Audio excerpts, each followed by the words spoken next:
Ituturo ko sa inyo sa bidyong ito yung mga ginagawa ng madadayang tindero sa palengke. Kung kayo ay namimili. Halimbawa, nandyan yung tinda dito. Dito halimbawa nakalagay. Nagtanong kayo, magkano kilo? Sabi ng tindero, 340 sa buto-buto. 340. Tuturo ko sa inyo kung paano kayo dinadaya pag minsan sa mga madadayang tindero. Pero hindi lahat ng tindero ay madaya. Halimbawa naroon ng customer. Tapos, nakasira yung timbangan. Lagi nyo titingnan yung timbangan. Para hindi kayo madadaya. Kasi pagka lumingat kayo, halimbawa, tumingin kayo dito sa iba, halimbawa marami nakadisplay dito. Marami nakadisplay. Yan. Ang style ng tindero, pipindot dito ng presyo na 340. Yan na, nakasit na sa 340.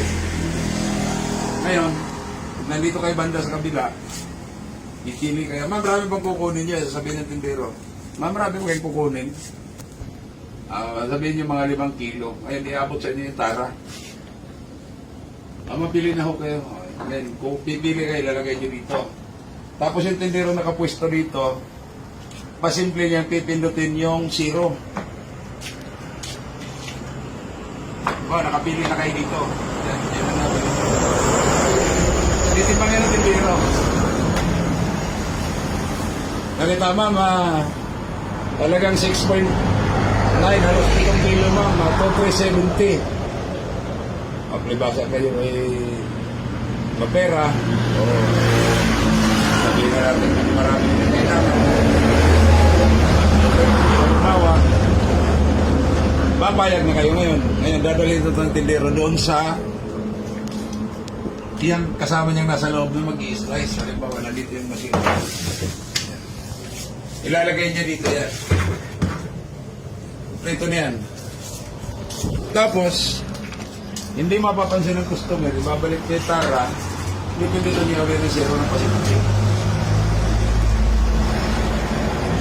Yun, sa pagkakataong yun, nadaya na kayo. Kasi yung Tara, kasama na sa binabayaran nyo. Halimbawa, na-0 niya yun. Kanina, di ba? Na-0 niya.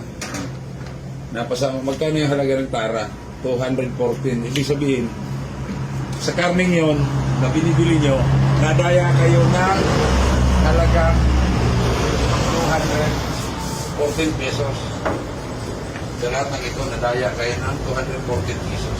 Ngayon, halimbawa na-slice na, dinali na dito. Tapos, meron silang mga,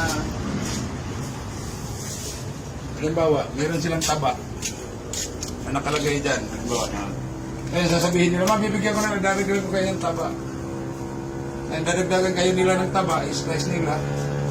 Sa halo nila, tipa plastic. Kaya, pag tinimbang nila, pag binili mo,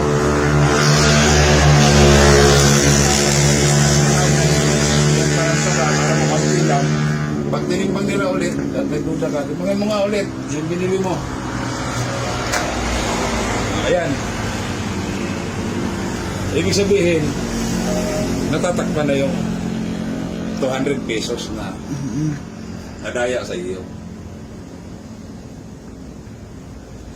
Tapos, isa pa na estilo ng pandaraya, halimbawa, bumili ka ng bulalo. Sabihin mo, bili ako ng bulalo. Bulalo yung binibili mo. Titimbangin nila.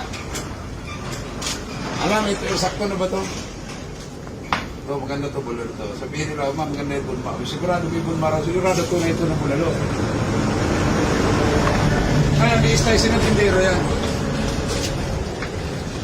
I-slice ng tindero. Dito. Ngayon. Ngayon bawa, i-slice ng tindero yan.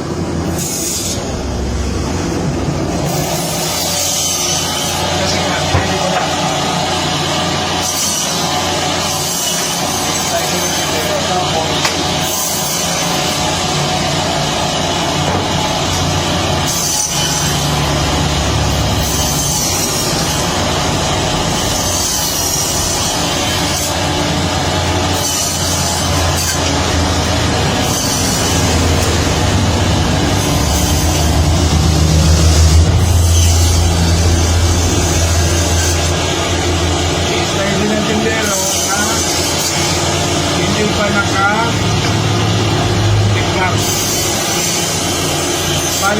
yung napagkasundo ng presyo.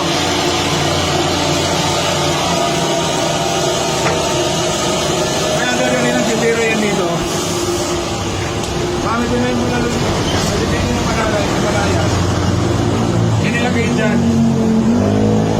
Naligat kayo. Ngayon, sige, timbangin mo. Mula lunga. Kasi muna kasi gulis na na. Tapos kung meron, mula lunga mo. Yan ang mga pulparo. Sige, timbangin mo kung ilan yan. Ngayon, yung pinatungan niya, na hindi naman bulalo, na nasa ilalim, yung mga ribs, yung mga pangit na halimbawa na karne, halimbawa, buto na luma, na dinaganan niya ngayon, isasama niya pag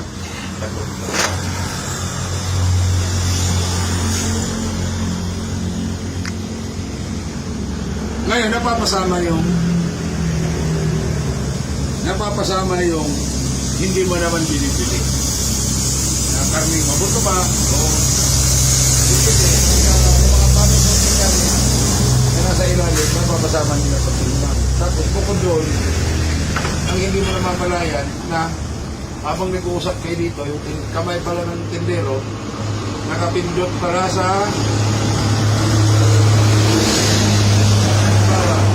kamay ng tindero ay nandito yun, tapos pasimple niyang ibaba yung tara, tapos ipapaliwanag niya kung mga isa niya habang yung kamay niya pasimple pumipindot dito sa zero. Ngayon, pag napindot na niya yung zero, nalagay niya sa tara,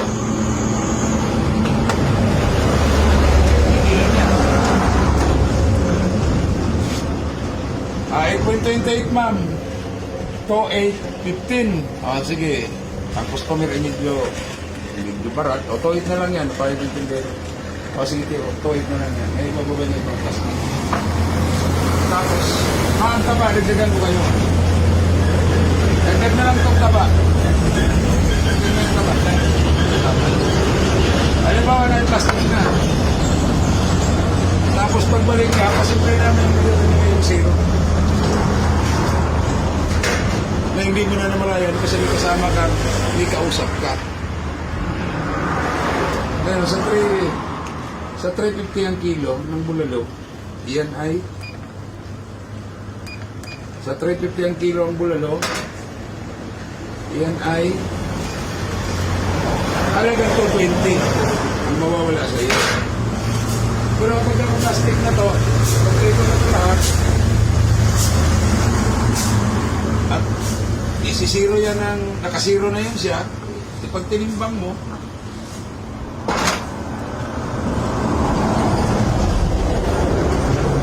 yun pa rin ang presyo.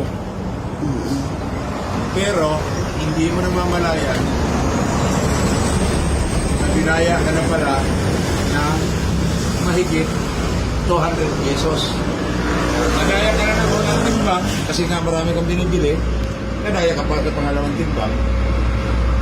Kaya sa mga customer, shout out dyan sa mga kalimag na customer. Pag namili, tingnan niyo maigi para iwas daya kayo.